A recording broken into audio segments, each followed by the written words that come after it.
नमस्कार दोस्तों, मैं हूं वंदना भारती और आप देख रहे हैं कमोडिटी इनसाइट्स। और ये जो दौर हम देख रहे हैं शायद दशकों में फिर ऐसा आता हुआ हम ना देखें। और जिस तरीके से यहाँ पे एक्सप्लोजन हो रहा है गोल्ड और सिल्वर का, और कहीं पे करेक्शन का जो इंडिकेशन है वो नहीं आ रहा। और करेक्शन का इंडिकेशन नहीं आने के यहाँ पे कारण भी हैं, बहुत सारी चीजें हैं जो हम लोगों को देखने को मिल रहा है। ट्रिगर्स इकट्ठे आए हैं यहाँ पे। अब यहाँ पे 1985 के बाद हम लोगों ने ये होता हुआ देखा है कि इंडिकेशंस आए हैं फेड की तरफ से कि यहाँ पे डॉलर सेलिंग होगी और जापानीज येन में वो निवेश करेंगे। ऐसा 1985 में हुआ था।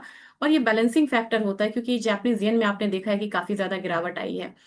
ऐसे केसेस में क्या होता है कि डॉलर वीक होता है, और यहाँ पे डॉलर वीक होगा तो प्राइसेस ऑब्वियसली यहाँ पे गोल्ड सिल्वर या कमोडिटीज प्राइसेस में जाएगा। और जब भी डॉलर यहाँ पे वीक हुआ है तो कमोडिटीज प्राइसेस में एक हायर साइड आता हुआ दिखा है। यही कारण है कि आज यहाँ फेड की मीटिंग है। फेड की मीटिंग में ये बात तय है लगभग कि यहाँ पे इंटरेस्ट रेट कट नहीं होगा। फिर भी यहाँ पे प्राइसेस जो हैं वो न्यू हाईस बन रहे हैं, और एक दिन में हम 60-60 डॉलर का अपसाइड मूव आता हुआ देख रहे हैं। तो बिल्कुल हम कह सकते हैं कि जो ये मूव्स हैं वो कंटिन्यू यहाँ पे रहना चाहिए। और अगर बाट मतलब देखा जाए पोजीशंस कहाँ पे बन रहे हैं, तो मुझे लग रहा है कि पोजीशंस में अब आपको जो बार चार्ट के जरिए मैंने देखा ऑप्शन का, तो इसमें आपको 57-5500 डॉलर्स पे भी पोजीशंस बनते हुए दिख रहे हैं। तो ये नहीं कह सकते हम लोग कि अब रैली बहुत आई है और ये रैली यहाँ से खत्म होनी चाहिए। तो फिलहाल हमें जल्दबाजी नहीं करनी होगी। भले ही आप अपने प्रोपोर्शन को कम कर दीजिए। यहाँ पे 5300 तो हम ऑलमोस्ट यहाँ पे पहुंच चुके हैं। 5300 के बाद अगर आप देखेंगे तो करीब यहाँ पे 5500 पे भी पोजीशंस बनी हुई हैं। और इसके बाद अगर आप देखेंगे तो आश्चर्य लगेगा कि उससे ज्यादा आपको बनी हुई है 5700 पे। यानी कि 5700 भी हमारा इनसाइट है। और यहाँ पे भी पोजीशंस अच्छी खासी बनी है। लेकिन अगर सेलिंग साइड में अगर हम जाते हैं, तो सेलिंग साइड में क्या है ये जानना आपके लिए बहुत जरूरी है। क्योंकि सेलिंग साइड में बहुत ज्यादा मूवमेंट तो यहाँ पे है नहीं, लेकिन फिर भी आसपास क्या है, 4900 है। कोई भी करेक्शन आपको 4900 की तरफ यहाँ पे ले जा सकता है गोल्ड में, जो कि यहाँ पे मेजर करेक्शन हम मान सकते हैं। इसके नीचे मुझे प्राइसेस नहीं लग रहा। इसके बाद सिल्वर की अगर हम बात करें, तो सिल्वर में आपको 120 डॉलर पे एक अच्छा खासा जो मूवमेंट है वो बनता हुआ दिख रहा है। 120 डॉलर के करीब हम यहाँ पे चलते हैं। मैंने ऑल कर दिया है ना, इसलिए ये ज्यादा ड्रैग करना पड़ रहा है मुझे। चलिए 120 डॉलर के करीब यहाँ पे देखते हैं कि पोजीशंस क्या बनी हुई हैं। हम यहाँ पे आगे ये वाला रेंज रहा, हर जगह आपको एने एने दिखेगा, लेकिन 120 पे पोजीशंस बनी हुई है। तो नेक्स्ट आपको 120 है। लेकिन क्या 120 पे मूव खत्म हो जाएंगी? नहीं, 125 ही है। 120 से ज्यादा पोजीशंस जो हैं आपको 125 के मतलब उतना ही करीब आपको बनता हुआ दिख रहा है। और उसके बाद अगर देखेंगे कि उसके बाद पोजीशंस कहाँ बनी हुई हैं, तो उसके बाद आपको मतलब आश्चर्य लगेगा कि पोजीशंस जो हैं अभी भी यहाँ पे बन रही हैं। और ये करीब करीब आपको 135 पे भी थोड़ा सा बनता हुआ दिख रहा है, और 130 पे भी बनता हुआ दिख रहा है। तो मान के चलिए अपसाइड अभी जो है वो अभी कंटिन्यू रहना चाहिए गोल्ड और सिल्वर में, जहां की आप बोल रहे हैं कि करेक्शंस आएगा। करेक्शंस आएगा 5% 7% करेक्शन से फिर से बाइंग जो है वो रिटर्न आ जाती है। इसका एक एग्जांपल मैं दिखाती हूँ। कल आपने ऑप्शन की एक्सपायरी थी, मैंने मॉर्निंग में ही आपको मतलब दे दिया था, अलर्ट कर दिया था कि ऑप्शन की एक्सपायरी है सिल्वर की। और यहाँ से प्राइसेस में वॉलाटिलिटी रहेगी। हायर साइड गया, 30,000 पॉइंट एमसीएक्स पे अप हुआ, फिर यहाँ पे डाउन साइड आया। लेकिन क्या हुआ, आज के दिन में फिर एक गैप अप ओपनिंग और एक अप साइड आता हुआ हम लोगों ने देखा। क्या एलबीएमए इसको फॉलो कर रहा है टिक बाई टिक, या एलबीएमए में प्राइसेस डिस्काउंट पे हैं? और क्या चाइना में अब क्या स्थिति है? चाइना में स्थिति अब ये है कि चाइना अभी 135 डॉलर पे ट्रेड हो रहा है। तो इस हिसाब से कंसर्न ये है कि ईटीएफ का क्या यहाँ पे मूवमेंट है। तो आज थोड़ा मैं ईटीएफ लेके चलूंगी कि ईटीएफ में क्या मूवमेंट यहाँ पे लग रही है। और अगर हम एलबीएमए के प्राइस को देखें, तो हमें यहाँ पे ध्यान में रखना होगा कि एलबीएमए कितना है, 5088 है। और सिल्वर के प्राइसेस अगर देखा जाए, सॉरी गोल्ड में हम लोग का यहाँ पे क्या है, कॉमिक्स में 5258 है। तो आप समझ लीजिए कि 5088 और 5258 यानी कि 170 डॉलर का फर्क है। सबसे पहला फर्क आपको ईटीएफ में यही हो जाता है। ये मैं बार बार आप लोग को दिखाती हूँ ताकि आप यहाँ पे अलर्ट रहें और पैनिक ना हो कि मेरा ईटीएफ इतना रिटर्न कम क्यों दे रहा है।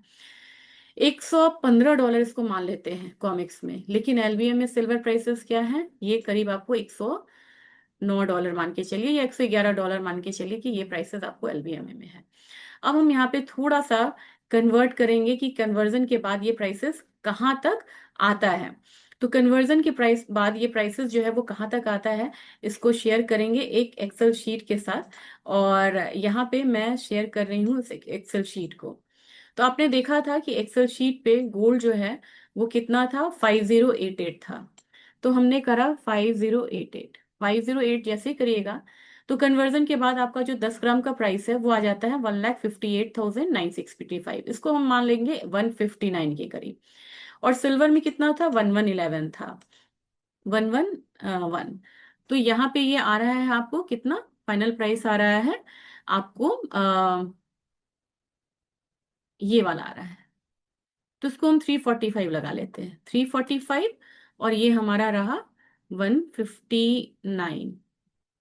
अब चलते हैं, देखते हैं कि हमारे इसका रिजल्ट का ETF का क्या यहाँ पे मूवमेंट आ रही है। चलिए अब गोल्ड के सबसे पहले देख लेते हैं, जो 159 था। गोल्ड बीज, गोल्ड बीज हमने लिया यहाँ पे। सबसे पहले तो चार्ट में जो लोग नहीं देख पाते हैं वो देखिए कि चार्ट में आपका प्राइस जो है 136 के करीब है। एक यहाँ पे ब्रेकआउट देने के हिसाब से है, वॉल्यूम बढ़िया है यहाँ पे। और ये प्राइसेस आपको ऊपर की तरफ बढ़ता हुआ दिख रहा है, यानी कि यहाँ डिस्काउंट तो है। काफी सारी चीजें मैंने एक्सपेंसेस वगैरह बताया था, पूरा पूरा पोर्टफोलियो यहाँ पे लगता नहीं है, वो भी मैंने आपको बताया था कि पूरा पूरा पोर्टफोलियो यहाँ पे आपको नहीं लगता है। 2% 3% की लैगिंग होती है गोल्ड में, और सिल्वर में 4 से 5%। अब यहाँ पे आप देख सकते हैं कि ये आपको ब्रेकआउट देने के कगार पे है, यानी कि आपका जो पैसा है सही जगह लगा हुआ है, सुरक्षित है, ज्यादा परेशान होने की बात नहीं है। अब चलते हैं सिल्वर बीज, जो यहाँ पे 345 मैंने शायद कहा था, या 345 कहा था। मैं एक बार ये देख लेती हूँ, करीब करीब ये आ रहा था, 345 के करीब ही आ रहा था। चलिए अब देखते हैं ये कितना आ रहा है। सिल्वर बीज, सिल्वर बीज अगर मैं लगाऊं,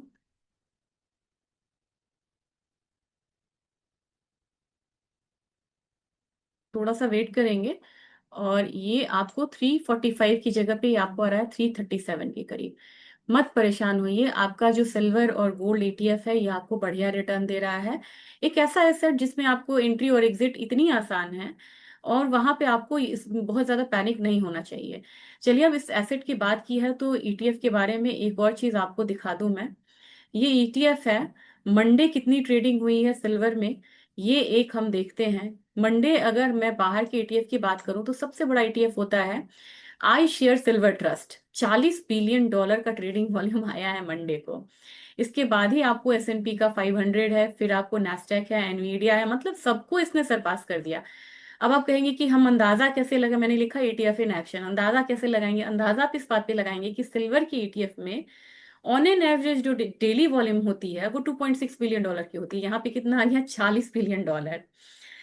ये मैं मंडे का आपको आंकड़ा दे रही हूँ। 2011 में जब पीक आया था ना, तो $13.3 बिलियन का यहाँ पे मतलब कि वो होता था, ट्रेडिंग होती थी जब 2011 में चांदी बढ़ी थी। अभी ये $40 बिलियन के करीब रिकॉर्ड आ गया। अब आप समझ सकते हैं कि इस एसेट क्लास में कितना पैसा आ रहा है हो, और क्यों ये इतने हायर प्राइस पे भी पैसा आने के बाद क्यों नहीं ये डाउनसाइड जा रहा है, क्योंकि इसमें विद वॉल्यूम यहाँ पे मूव आ रही है। तो ETF मुझे थोड़ा कवर करना था, मुझे काफी सारी क्वेरीज आ रही थी ETF के लिए। अब सीधा सीधा हम आएंगे लेवल्स पे ही, और फिर वीडियो को एंड करेंगे। तो वीडियो में लेवल्स से पहले मैं स्क्रीन शेयर करना चाहूंगी। अब सीधा सीधा हम आएंगे गोल्ड सिल्वर पे। मैंने आपको चार्ट दिखा दिया है, 5300 आपको नेक्स्ट यहाँ पे गोल्ड में है। और उस हिसाब से ये अपना गोल्ड जो है अगला कॉन्ट्रैक्ट आएगा यहाँ पे, वो अगला कॉन्ट्रैक्ट आपको ट्रेड हो रहा है, एक मिनट, अगला कॉन्ट्रैक्ट आपको ट्रेड हो रहा है 170 के करीब यहाँ पे है। और मुझे लग रहा है जब अगले कॉन्ट्रैक्ट की हम बात आता हुआ एक मिनट, मुझे थोड़ा सा वो दीजिए। अगले कॉन्ट्रैक्ट में मुझे लग रहा है कि 170 के करीब आ रहा है। तो उस हिसाब से आप 2 लाख के करीब जा रहे हैं, तो पहला 190 का रहेगा, फिर यहाँ पे हम 2 लाख की बात करेंगे। अगर सिल्वर की बात की जाए तो सिल्वर आपको यहाँ से 1,20,000 नेक्स्ट बन रहा है, क्योंकि इसमें हाई ऑलरेडी लग चुका है 117 का, $1,20,000 के, 1,20 के करीब लग रहा है। हमारा मार्केट अब सीधा सीधा चेज कर रहा है 4 लाख को, इसमें कोई दो राय नहीं। अगर करेक्शन होता है तो करेक्शन कहाँ तक हो सकता है ये जानना बहुत जरूरी है। ये आप आपको 3,56,000 से ज्यादा करेक्शन नहीं लेगा। जबकि सिल्क गोल्ड की बात की जाए तो गोल्ड में मुझे नहीं लग रहा कि इस लेवल से ज्यादा का करेक्शन फिलहाल एक्सपेक्टेड है, और ये 1,57,000 है, इसको मान के आप चलिएगा। ऑयल में आपको जानना जरूरी है, स्ट्रेट ऑफ हॉर्मुज पे फिर बात हो रही है ईरान के संसद में, तो वहां पे अगर कुछ बंद करने की बात आती है तो ऑयल में आपको एक्शन देखने को मिल सकता है। और अगर उन्होंने इसको बंद किया तो $66 आपको तुरंत देखने को मिल सकता है। तो इस काउंटर में मुझे लग रहा है कि 5800 आपको आता हुआ दिख सकता है, 5820। एक जोन के बाद अगर यहाँ पे टेंशन बढ़ता है तो 6000 का हम लेवल आता हुआ देख सकते हैं। जबकि अगर नेचुरल गैस की बात की जाए तो नेचुरल गैस में अब हम लोगों ने ये कॉन्ट्रैक्ट यहाँ पे आता हुआ देखा है, स्टार्ट होता हुआ, इतना बड़ा गैप हम लोगों ने देखा है। आज के दिन में हल्की सी गिरावट है, और गिरावट पे मुझे लग रहा है कि नीचे की तरफ हमारा एमसीएक्स जो है वो करीब करीब नीचे अगर जाता है तो 326 से नीचे का सपोर्ट, और अपसाइड जो है वो करीब करीब यहाँ पे 375 है। और आज का ध्यान थोड़ा लोअर साइड में रहेगा। जबकि अगर जिंक की बात की जाए, जिंक में हम लोगों ने अब एक यूफोरिया यहाँ पे आता हुआ देखा है, जिंक यहाँ पे 340 के करीब जा सकता है। जबकि एल्यूमिनियम की बात की जाए, एल्यूमिनियम में भी एक अपसाइड है, और यहाँ पे हम लोगों ने 322 की बात करी थी एल्यूमिनियम में, आप इसको 340 मान के चल सकते हैं, क्योंकि काफी दिनों बाद एक रेजिस्टेंस को ब्रीच करता हुआ ये ऊपर की तरफ जाएगा। कॉपर में भी एक अपसाइड हम लोगों ने आता हुआ देखा है, तो मुझे लग रहा है कि कॉपर में 1360 का जोन जो है वो आता हुआ हम देख सकते हैं, और एक ट्रेड डील का भी इम्पैक्ट यहाँ पे आता हुआ दिख रहा है इस मार्केट पे। जबकि निकल में हम लोगों ने एक बार 1720 का लेवल बनता हुआ देखा है, ये ऊपर में तो अभी फिलहाल कैप्ड है 1750 की तरफ, नीचे 1650 का लेवल आ सकता है। अगर हम एग्री मार्केट की बात ये करें तो जीरा में मुझे लग रहा है कि एक बार 25,000 का लेवल आता हुआ आपको दिख सकता है। धनिया की बात करें तो धनिया भी यहाँ पे एक स्ट्रॉन्ग कमोडिटी होकर उभर सकती है। बजट का भी यहाँ पे इम्पैक्ट आना बाकी है, मुझे लग रहा है कि 12,000 तक का लेवल जो है वो यहाँ पे धनिया में हो सकता है। जबकि टर्मरिक थोड़ी सी गिरती हुई कमोडिटी है, लेकिन 17,200 से ऊपर आए तो यहाँ पे एक ग्रीन सिग्नल्स दिख सकता है, और फिर ये 18,000 की तरफ जा सकती है। कार्डमम की बात की जाए तो कार्डमम में अभी यहाँ पे अवेलेबिलिटी बनी हुई है, मुझे लग रहा है 2700 एक इसका रेजिस्टेंस जोन हो सकता है।